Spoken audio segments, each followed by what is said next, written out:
I'm sure you must have looked back and said, it was innocent. I didn't mean, I was in the arms of the guy I was dating. I was nervous. I was scared. And then you see that picture and you're like, what? That shouldn't incriminate me. Yeah. And I like it's interesting. I remember Malcolm Gladwell wrote in his book about how that's where I heard it. That's where I heard it. That's where you heard it. So he brought up this interesting point, which is that, you know, maybe there are some people in the world who have the sort of bad habit of acting guilty even when they're innocent. And he also made the point that there are some people out there who are amazing con men because they're guilty people who totally act innocent and no one would ever think of them. Yeah. I did actually talk to Malcolm Gladwell after he wrote his chapter, and I was like, so I don't totally agree with what you have to say, and the reason is this, that the idea that he sort of presented was that there's a certain kind of person who can be wrongly convicted, and that kind of person is an innocent person who acts guilty. And the fact of the matter is that anyone can be wrongly convicted. You don't have to be a kind of person who acts guilty.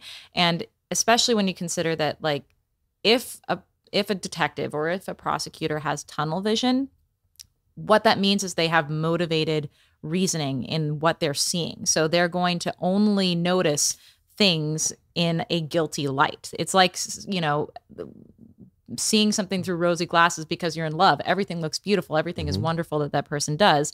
Well, it's the same thing with prosecutors or detectives who have just decided, like, I have a gut feeling about you, and now everything that you do to me looks guilty no matter what it is that you're doing. So you cry, it's because you're crocodile tears. If you don't cry, it's because you have no emotions whatsoever.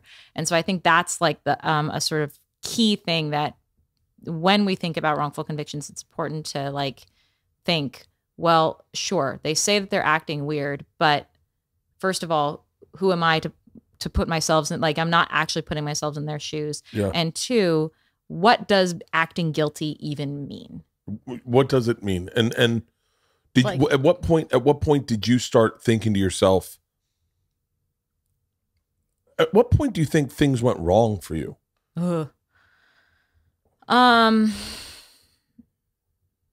Could there have been, in hindsight, could there have been a different way to call 911? Well, I didn't know how to call 911 in Italy. It's not 911, right? So I had to go get my boyfriend, Raffaele, at the time to help me deal with that. I feel like I didn't really have a chance at all, really, from the get-go.